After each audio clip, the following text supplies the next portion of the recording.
So there has been a new career trend that I've been noticing picking up steam, and I just want to add some cautionary tales to the conversation as someone who has dibbled and dabbled in the lazy girl trend.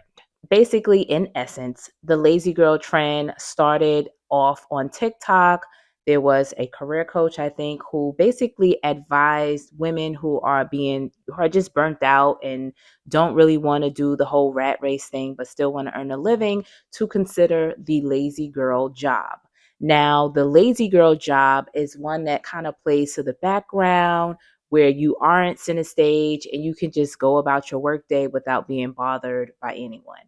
These jobs are typically administrative in nature. They are a support function. And again, you're not the main character. So no one's really paying attention to what you're doing or not doing.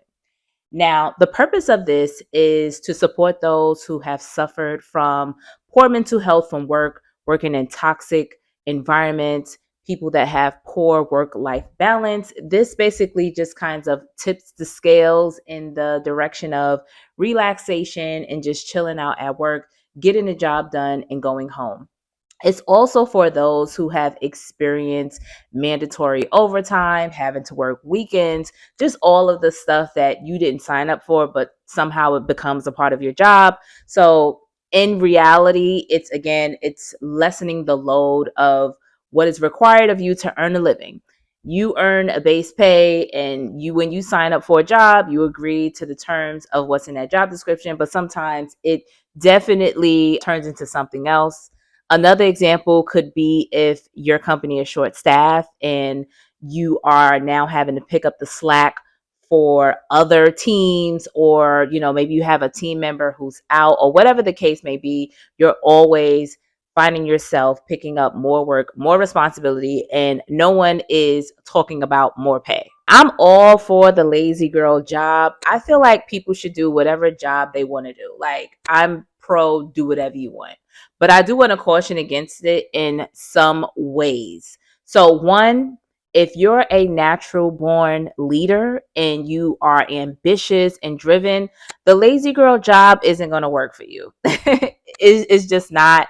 You're going to get that job. You're going to be noticing little issues around the company. You're going to start to point things out, and you're going to be like, hold on, wait, this needs to change, or I want to fix this that's going on to make the process more efficient. You are just a natural born leader. You cannot just sit in mess. It's just not going to work for you.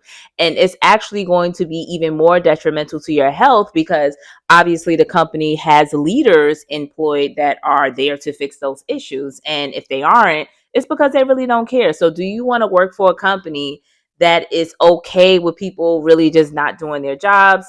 If you are, again, ambitious, creative, a problem solver, a strong leader, it's probably not going to work for you, and it's going to make you miserable every day, again, that you're surrounded by mess. Two, another reason why I just feel like the lazy girl job is something to do for a good time, not a long time, is that, again, when it comes down to doing layoffs, these lazy girl jobs are usually the first jobs to get the axe. And when you get cut, then again, you're thrust into this overcrowded market of other people who are looking for lazy girl jobs, meaning that these people really don't have much to show for. And you're going to find yourself in that pool as well if you're at a company for 1 to 2 years and you really haven't done much, right? It's going to be difficult for you to, again, land on your feet and get that next role because you really haven't done much.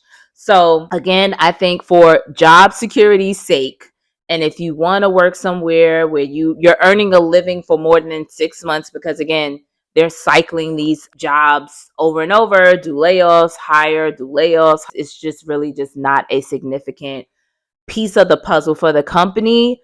You may want to be cautious of that, especially if you have kids, especially if you're caring for your parents. These are things that we need to be mindful of. Longevity is really just so important for just your stability. So be mindful of it when you're looking at these lazy girl jobs. Now, I again want to advocate for, hey, choosing whatever you want to do. if I was to go after a lazy girl job, I would look for lazy girl jobs in demand industries. Now, we've seen AI blow up. Everyone's talking about artificial intelligence. There's all of these new AI tools.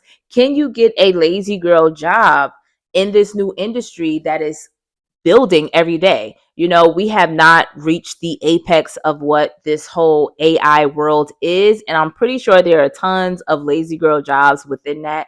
Or maybe there are jobs that are just a little bit more hands off. But if you're working in an industry that is thriving, that is new, that is fresh, that is in demand, and you can find a lazy girl job there, I would definitely do that. I work in journalism and media where companies have been around for over 100 years. I wouldn't want to get a lazy girl job there because I know I'm probably not going to be there that long. So just be mindful of the trends that you cling on to on social media. There are a lot of QT trends that we hear. We're like, oh, okay, that's me. I'm going to do that. And then you completely change course and focus on what you're doing to, again, go with this trend without really having concrete evidence of what this all means. So again, I'm pro doing whatever you want. Just be cautious about these social media trends because they can be here today, gone tomorrow. And at the end of the day, we need to worry about keeping food on our table and a roof over our heads. So that's today's video. If you have any questions, comments, concerns, definitely leave it down below. Please hit that subscribe button and I will see you all soon. Bye.